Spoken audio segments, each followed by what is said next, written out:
आप दीपोभव में आप सबका हृदय से स्वागत है। नमो बुद्धाय।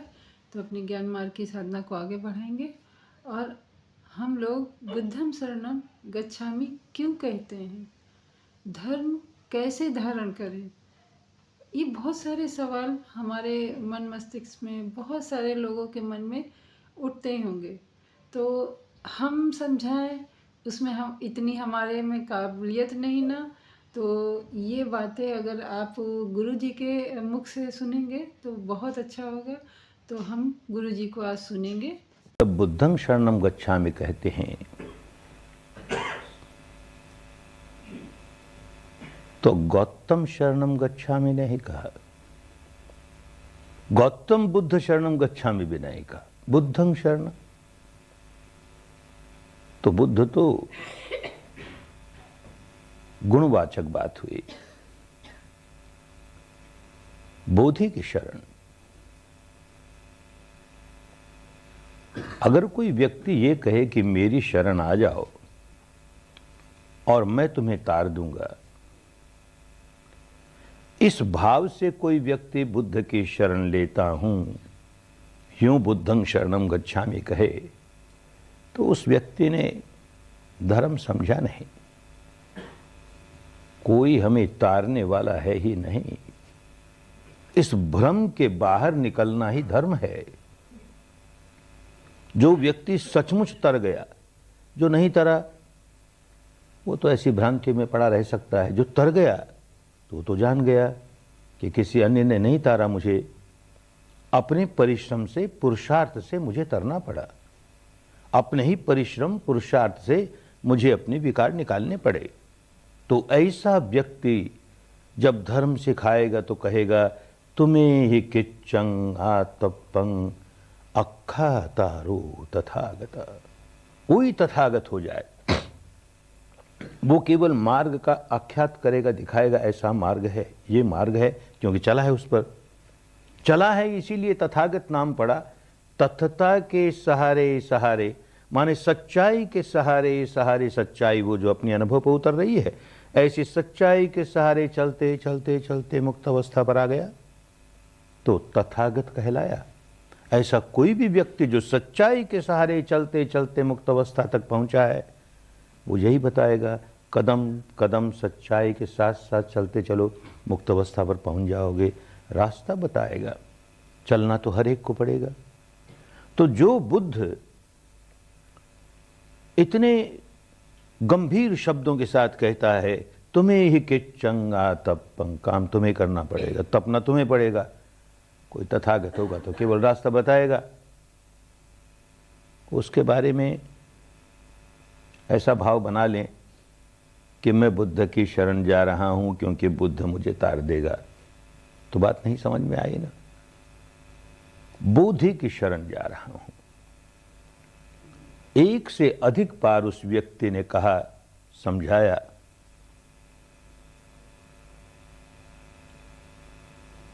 अत्तदीप अत्तदीप बिहरथ अत्तशरणं नान्य शरणं धम्म शरणं नान्य शरणं।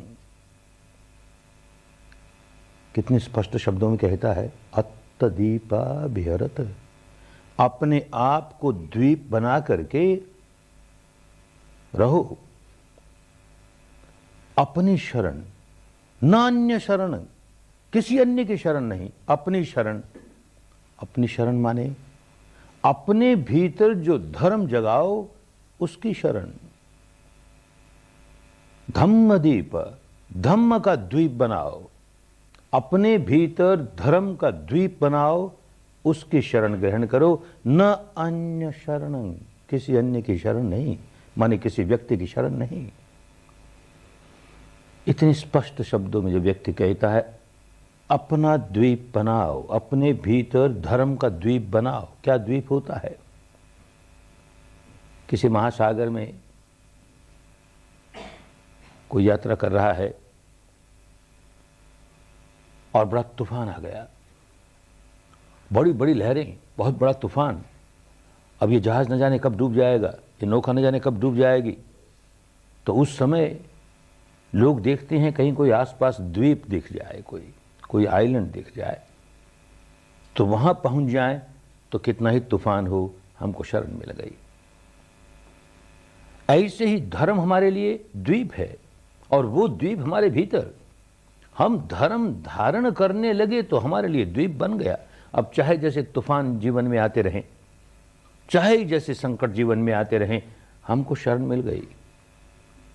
अपने भीतर धर्म का द्वीप बनाया तो बन गई, मिल गई।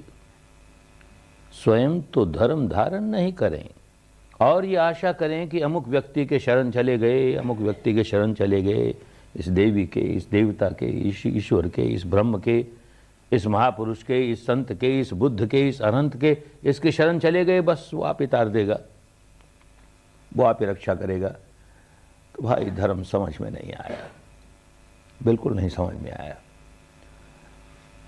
बुद्ध में जो रतन है, शरण 3 रत्नों की है। बुद्ध में जो रतन है, धर्म में जो रतन है, संघ में जो रतन है, और कितने स्पष्ट शब्दों में समझाया, बार बार समझाया। इदं पि बुद्धे रतनं पणीतं, इदं पि धम्मे रतनं पणीतं, इदं पि संघे रतनं पणीतं। बुद्ध में ये रतन है, धर्म में ये रतन है, संघ में ये रतन है। गुण ही गुण बताए, ये गुण है तो बुद्ध है, ये गुण नहीं है तो ये व्यक्ति बुद्ध नहीं है। ये गुण है तो धर्म है, ये गुण नहीं है तो धर्म नहीं है। ये गुण है तो संघ है, ये गुण नहीं है तो संघ नहीं है। तो उनमें जो रतन है, शरण रतन की ले रहे हैं ना, गुणों की ले रहे हैं। और गुण कोई व्यक्ति तो होता नहीं कि हम कहें हे गुण हम तुम्हारी शरण आ गए, तुम तार देना, क्या तारेगा। वो गुण धारण करें, अपने आप तर गए। वो गुण हमारे भीतर आए, चित्त में निर्मलता आए, सद्गुण से भर जाए, अपने आप तर गए। तो धर्म धारण करना ही शरण ग्रहण करना है। और ये जो शब्द इस्तेमाल किया, गच्छामि, बुद्धं शरणं, धम्मं शरणं, संघं शरणं, गच्छामि। गच्छामि चलता हूं, प्रतिपादन करता हूं, कदम कदम चलता हूं, बुद्ध के गुणों की ओर, धर्म के गुणों की ओर, संघ के गुणों की ओर कदम कदम चलता हूं। माने धर्म धारण करने के मार्ग पर कदम कदम चलता हूं। इस माने में 3 रत्नों की शरण है। एक संप्रदाय से किसी दूसरे संप्रदाय में दीक्षित होकर क्या मिल जाएगा। तो आशा है आप लोगों ने गुरु जी को पूरा सुना और जाना कि हम बुद्धं शरणं गच्छामि क्यों कहते हैं और धर्म को कैसे धारण करें और उस धर्म को अपनाकर अपना जीवन कैसे सफल करें। तो मिलते हैं अगले वीडियो में अपने नए एक अनुभव के साथ। तब तक के लिए नमो बुद्धाय।